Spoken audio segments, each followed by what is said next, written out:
Hi, I'm Bob, and I like to make stuff. Today, we're going to make tool cubbies for all of our battery-powered tools and unclutter our toolbox top.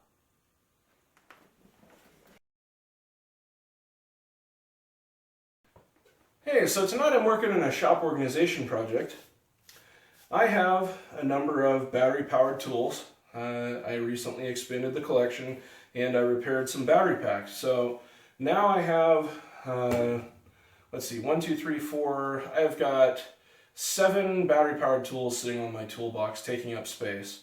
And I got this idea today that I was going to build some cubbies to put my tools in, because I have a shelf above my toolbox. I could use some ABS pipe, because I like black, and make these tool cubbies that the tool can just slide into and hang from the shelf. And I can just put a whole row of them, 7 wide, and since the cubby is the same length, and the only thing I do differently is cut the saddle to fit the specific tool, all of the tools are going to be lined up neatly in a row, even if some of them are bigger than others or smaller than others, etc. So it's going to look real nice when I'm done. So what I'd like to do is I'll show you how I make one of these. I've already made the rest of them. So the short of it is I used a 2 1/4 inch hole saw. I cut out a hole here, and then I used a variable speed jigsaw to cut out the mouth of the saddle, and that was on the lowest speed. And it really takes like 2 minutes to make one of these. They're that quick. And when you're done, you'll have a neatly organized set of battery-powered tools, and they'll have a home. And it'll be up off of a flat surface, so you can use that space for something else. Okay, so step 1 is to just line the tool up next to the cubby you're going to make for it, and then put a pen mark, in this case silver Sharpie, where the outside of the radius for the saddle is going to be.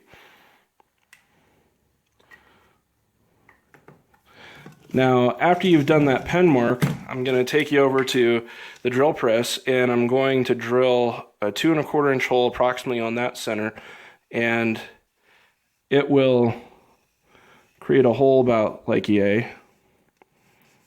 And then what I'll do after I've drilled the hole is I'll draw some lines using a square so that they're square to this edge, and I'll cut it out just freehand with the jigsaw following the lines. Okay, so I've got my line there, and I've got to just center it up underneath the hole saw by eye.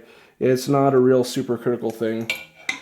Make sure that you clamp the pipe in place so that it's secure and you're not freehanding it with the hole saw. And then just kind of eyeball it on center. I've got my little center mark there. Let me look at it here. Okay.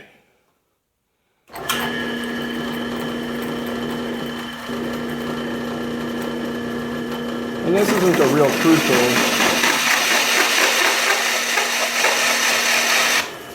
Whoa. No bueno.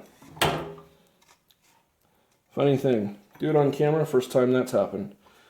So, let's get it lined back up.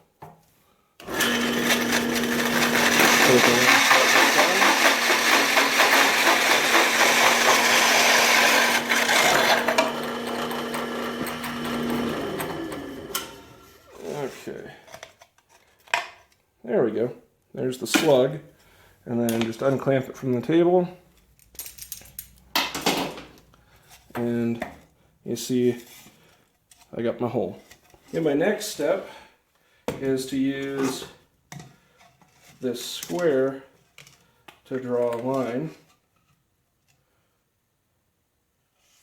tangent to the hole that I just cut out, but perpendicular to the end cut.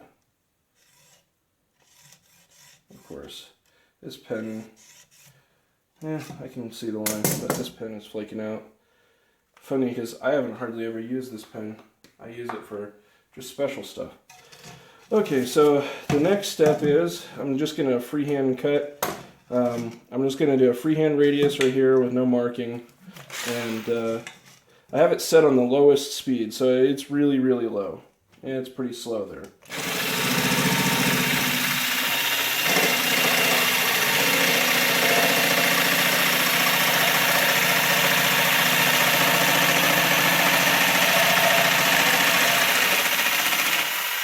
It's not important that you get the saw blade to line up in the same plane as this hole cut. It all works. This is just quick and dirty eyeball.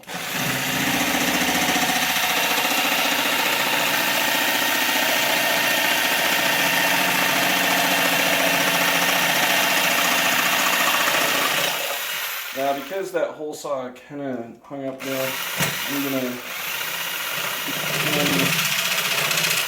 there we go, I just freehanded that a little bit. Yeah, missed the trash can. Okay, so I got the saddle cut out.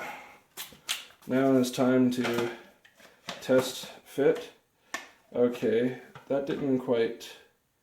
this particular tool is a little weird because it's just barely larger in diameter than the handle is wide. So this one could be a little bit of a difficult one. I got an idea for this. I'm just going to heat the ABS and bend the saddle tabs in so that it grabs a little better. So, okay, so here's the end result. We've got all of our tools mounted in the cubbies up here, out of the way. So now I've got some more space right here to collect miscellaneous drills and broken end mills and bolts. And well, this is another job for another day. But for now, I've got them hanging up nice and neat, and it worked out better than I could have hoped.